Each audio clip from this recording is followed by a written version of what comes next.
I was really looking forward to trying this product for one simple reason. The Corsair 4000D and the 5000D cases have been two of my favorite products in recent years. I have built several PCs inside them, including a PC for a colleague who was super happy with the build, and my own personal PC, which I still use and love how it turned out. Therefore, a cheaper and more compact version of these cases, but just as nice and with similar features, should be great, right? Well, sort of. Let me introduce you to the Corsair 3000D. Corsair's most affordable case in their ATX line, with a price ranging from $85 on its standard version, which comes with two SP120 fans, one in the front and one in the back, to up to $115 in its RGB version, the one I have here, which comes with three AR120 RGB fans all in the front. In terms of competition, we could say that it competes with cases like the NCXT H5, the Lian Li Landcool 216, but more importantly, even with its own Corsair 4000D, which is around $105 in its non-RGB version. This last point will be super important for this video. But okay, to begin with, let's see what comes in the box. And apart from the case, the truth is that there isn't much. Just a few zip ties and all the screws we need during the assembly of our computer. For its part, as you can see, the case is quite simple, but it has many things that I really like. For example, I love that it's super consistent with the 4000D and 5000D, maintaining the brand's classic aesthetics with this triangle pattern that, in my opinion, looks spectacular. Plus, the pattern is repeated on the top of the case, the PSU cover, the fan grille on the back, the expansion port covers, and even on the bottom of the power supply, which technically no one will ever see.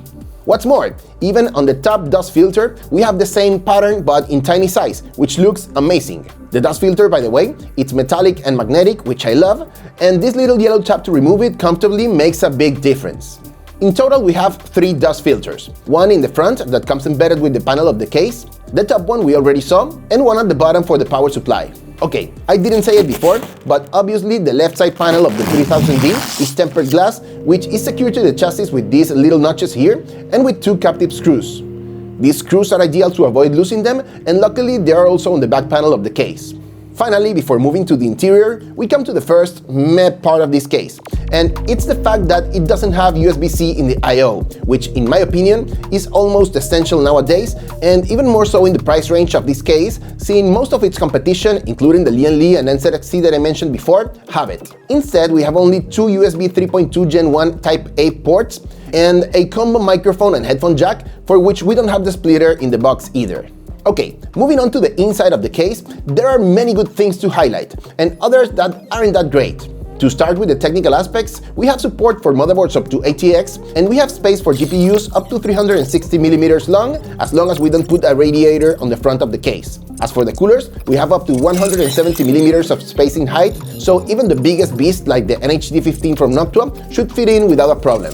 Finally, we have room for up to 8 120mm fans, or 4 140, and capacity for 120, 240, or 360mm radiators depending on where to put them. Okay, putting that aside, I want to highlight the excellent build quality and finish of this chassis, which really surprised me in a case at this price point. There is not a single, even remotely sharp edge, so you can build your PC without any fear of cutting, scratching, or hurting yourself or your components. I also love that we have a super wide hole behind the motherboard tray, so if we are forgetful and we install the motherboard without putting a backplate that we needed, or if we ever have to change the cooler for any reason, we can surely do it without uninstalling everything. Oh, and we have holes to pass cables in all the places that matter, and a very good space between the motherboard tray and the back of the case, which is all fantastic for very good cable management.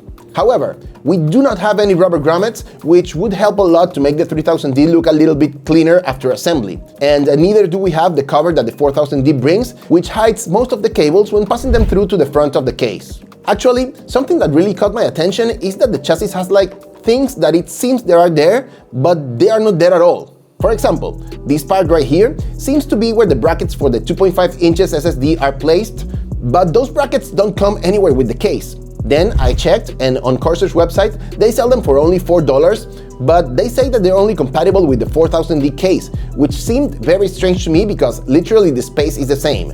So what do you think? I brought one of the brackets from my 5000D at home, and it worked perfectly. They really need to update their web a bit because it's good for the 3000D customers to know that they have the option to buy these bays if they really need them. Anyway, don't worry about it because as long as you don't have more than 2 hard drives or SSDs, these caddies right here will fit both storage options. Similar to what happens with the SSD brackets, it also happens with the PSU cover that should close this small gap right here. I also looked for it on the web and they also sell it for $4, but it also says that it's only for the 4000D. I actually didn't have this bracket on hand, so I couldn't test it, but I suspect it's really identical. And the trend repeats itself. We have the cuts in the chassis for the cable management ties that Corsair usually uses, but there's nothing here. And what seemed to me perhaps the most important thing of all, unlike the 4000D, the included RGB fans do not bring a controller to use them with iCUE. So you absolutely need a motherboard with a 5V ARGB connector to be able to use them, and you depend on the software of the motherboard to control the lighting, which honestly, it's never that good. After realizing all this, I started to analyze the chassis more and more and compare it with the 4000D, and the reality is that even all the specifications of both cases are almost identical, except maybe for a few millimeters difference in length, which I attribute to the fact that they use different front panels. So my suspicion that they are actually the same literal case but with some cuts in the 3000D, I would say is almost a certainty right now.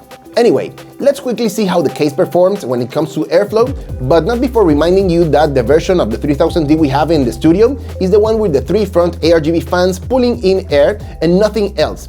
That is, we have positive pressure in the case. And to the surprise of absolutely no one, the performance of the case is excellent as in the rest of this line of Corsair cases. How do we know? Well, because our test bench performs practically the same with the case closed and with the case open. And this is always a sign that we have a great case in hand. In terms of noise, while stressing both the CPU and GPU at the same time, the chassis was barely audible, so nothing to criticize in this aspect. Okay, to conclude, the 3000D is, in very few words, a trimmed down 4000D, which to a certain extent makes sense. However, my problem with this case is that there is very little price difference with the 4000D, while there is a big difference in features. If we start listing, in the 4000D we have the cover to hide the cables, the PSU cover bracket to close the front of the case, the brackets for the extra SSDs, the points for easier and neater cable management, and perhaps the most important of all, we have a USB-C port on the front of the case, and in the RGB version we have a fan controller included, which enables us to use iCUE. And well, this is more subjective, but the aesthetics of the 4000D are, in my opinion, a little nicer and more polished. And we have all these advantages in the case of the non-RGB version of the case for a difference of only $20, and in the case of the RGB version for a difference of only $30. So my conclusion here is very simple. The 3000D, it's an excellent case. However, I think that to justify its purchase, it should be a little more affordable because otherwise, my recommendation will always go to the 4000D, which has all the advantages I mentioned above, while having a very small gap in price. Now, I also want to make very clear that if you have a very limited budget where $20 or $30 can make a significant difference for your build, the 3000D it's not a bad option at all. As always, the purchase link to all the products we mentioned are in the video description, and I will try to answer your doubts and questions in the comments below. I'll send you a big hug. My name is Wayan, and as always, I'll see you in the next video.